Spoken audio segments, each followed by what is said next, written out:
El diputado del PRI en el estado de Querétaro, Hugo Cabrera, aseguró que el partido saldrá fortalecido a pesar de los hechos de corrupción y casos como el de Emilio Lozoya o el de César Duarte, pues consideró que la factura ya fue pagada en 2015 y 2018. En entrevista con AM de Querétaro, el congresista local, que ha sido señalado como uno de los posibles candidatos a la gobernatura del estado, habló de los pendientes que dejará la administración de Francisco Domínguez, de si existe o no existe el crimen organizado en el estado y de lo que le depara al PRI en las elecciones del 2021. Para AM de Querétaro informó Aleli Lara. Buen ejercicio, sí. Si así queremos verlo, la factura al PRI ya se la pasaron en el caso de Querétaro en 2015. La gente decidió otra opción política mayoritariamente. A nivel nacional, en el 2018 le pasaron la factura al PRI como partido nacional. Entonces creo que en el 21, dadas las condiciones, la propia coyuntura que nos toca vivir, el caso, si bien es un tema global, el COVID en México, en el Estado, pues las políticas a veces inoportunas, insuficientes, erráticas, pues estoy convencido que se las van a trasladar a los que hoy representan al gobierno. Entonces, no necesariamente lo que se vive internamente será un tema que sea factor para la determinación de la sociedad, del ciudadano, en el 21. En el caso del PRI ya ha dejado en claro que el caso de Emilio Lozoya y de algunos otros actores que en su momento se identificaron con el PRI, abierta, tácita o expresamente, el PRI, la dirigencia nacional, el priismo del país, ha determinado que las responsabilidades son individuales. Ya no tiene por qué endosarse a la institución, o sea, porque el PRI es mucho más que algunos hombres o mujeres que han fallado a la confianza del pueblo de México o de alguna entidad federativa. Entonces, no necesariamente tiene por qué perjudicar al PRI.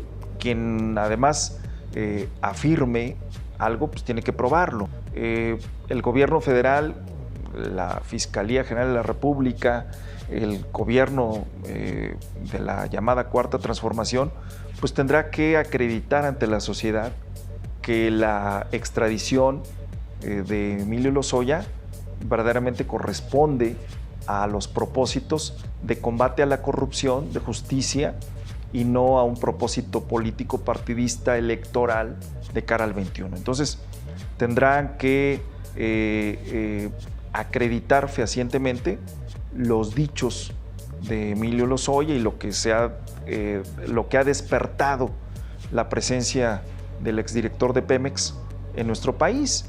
Y creo que en el caso de la presencia de Emilio Lozoya termina pegando de manera muy fuerte a algunos actores de Acción Nacional. O sea, si bien algunos actores del PRI, pero no sé en esa balanza quién sale más perjudicado por los dichos. En este momento, muchas filtraciones en la prensa, muchas filtraciones en los medios de comunicación, más que algo sustentado, algo que verdaderamente esté ya declarado jurídicamente, ¿no?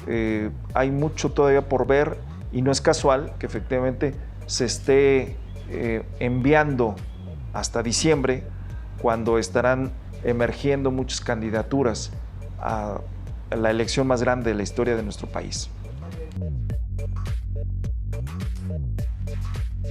Yo en este momento soy diputado local, soy diputado local y la confianza no se gana con golpes de timón. La confianza se conquista a diario, la confianza se gana con trabajo permanente. Soy de las personas que creen con una enorme vehemencia que las palabras convencen, pero los hechos arrastran.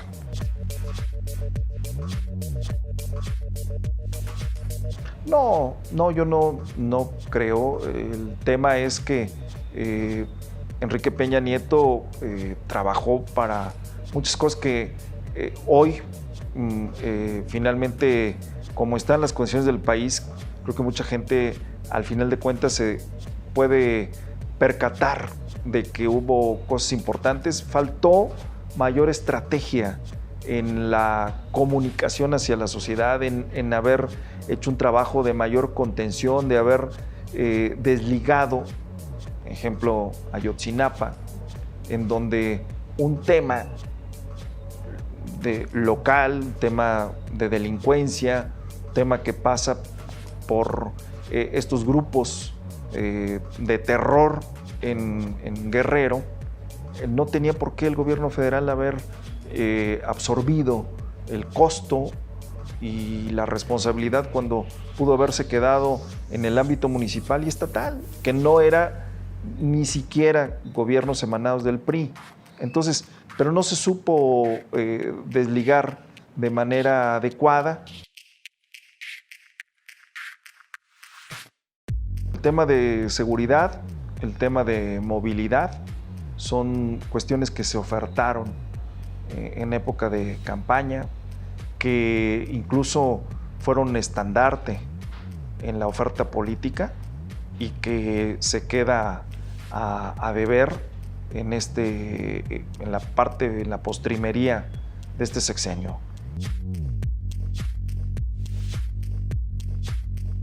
Hay partes importantes de la geografía queretana que no tienen fuentes de empleo tan cercanas, o bien si hay fuentes de empleo no tienen los salarios, las prestaciones que corresponderían al nivel del crecimiento de Querétaro. Entonces, en ese sentido, yo creo que podemos mejorar.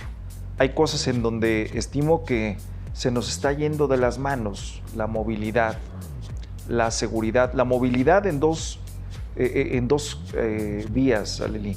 La parte de las obras de infraestructura y sobre todo obras que reflejen las condiciones de un nuevo Querétaro, del desarrollo de lo que está ocurriendo en la zona metropolitana.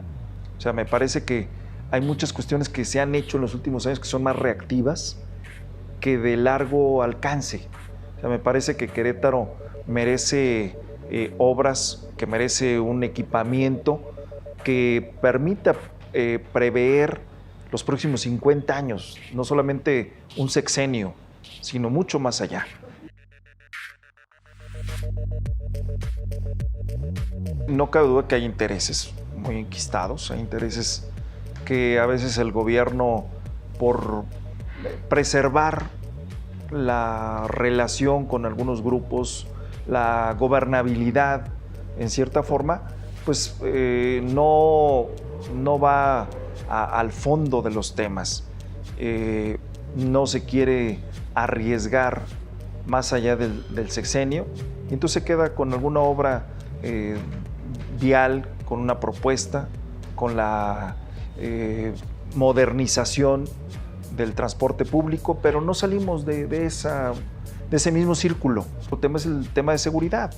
La inseguridad en el estado no solamente es un tema de la zona metropolitana de Querétaro, de San Juan del Río.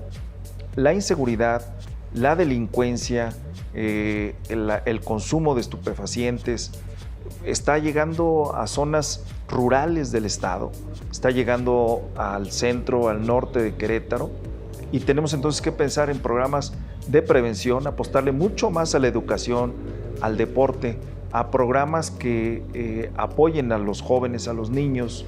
Entonces me parece que el tema de seguridad es uno de los retos más importantes que se tiene para los próximos años. Insisto que no solamente se queda para la zona metropolitana. Entonces, son de las cuestiones que yo apuntaría como más importantes, asignaturas que se deben resolver en los próximos días, en las próximas semanas, y que también pasa por lo que menciono, un desarrollo mucho más armónico de todo Querétaro. Querétaro son 18 municipios. lo que se refleja en muchos de lo que ocurre en la periferia de la ciudad, hacia Corregidora, hacia San Juan del Río, nos habla de que si no vive aquí, sí actúa aquí. O sea, me parece que sí hay rasgos muy identificables, hay marcas que nos señalan de que está presente. Me parece que lo que sí no nos ayuda es un discurso de negación, porque en ese mismo sentido la gente, a la hora que sales a las colonias, en el momento que estás en muchas poblaciones del interior del estado y la gente te dice, pues simplemente se pierde credibilidad en los gobiernos, se pierde credibilidad en la política, en los políticos, cuando creo que sí es importante para generar políticas públicas eficientes de prevención, de combate a la delincuencia, que no necesariamente todo tiene que ser a través de un brazo armado, sino, insisto, de educación, de deporte, de mayor cercanía con los jóvenes, con los niños, con una recuperación de espacios públicos. Con toda esta política, me parece que es mejor en el diagnóstico señalar lo que estamos viviendo de veras y combatirlo desde la raíz, no como algo con una política mucho más proactiva que reactiva.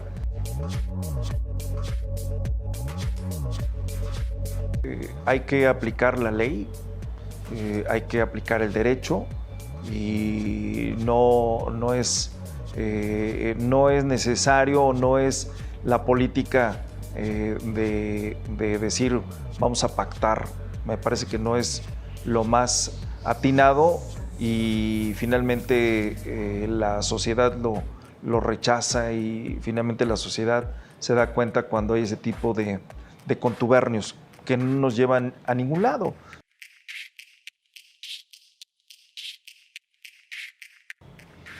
Pues con el ejemplo, trabajando desde un gobierno que le apueste a las licitaciones, no a las adjudicaciones y al paso de favores de campaña, que tenga la mística de una cultura de la transparencia, de la rendición de cuentas, de incorporar a la población a las decisiones, pero no a través de sondeos o de algún tipo de votación a mano alzada que no es un ejemplo de honestidad. Además también la corrupción no solamente es el quedarse con recursos que no le pertenecen, sino la corrupción también pasa por la ineficiencia, por la colocación en la administración pública, en la actividad política, de personas que no tienen el perfil para ocupar un cargo, para desempeñar un cargo y para dar resultados. Entonces, la corrupción finalmente no es un tema también privativo del gobierno. La corrupción es un asunto que se requiere en dos partes, uno que está en el gobierno y otro que está fuera del gobierno. Entonces, estimo que es importante que esa cultura de la transparencia, la rendición de cuentas, de la honestidad, pase también por la propia sociedad, desde la educación, desde la casa, desde la escuela.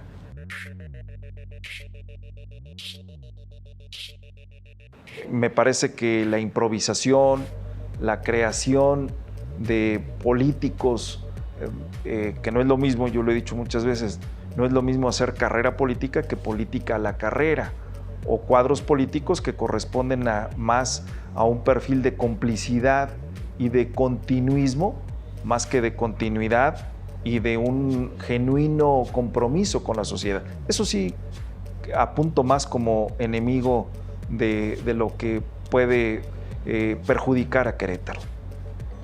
Me parece que políticas autoritarias, que políticas ineficientes, que políticas que detengan el crecimiento de Querétaro sí serían auténticamente los enemigos a vencer.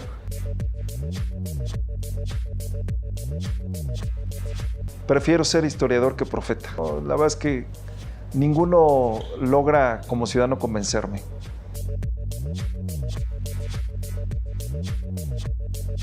El trabajo que yo he hecho, lo que hemos aportado a Querétaro, eso sí me convence más que otras creaciones de último momento.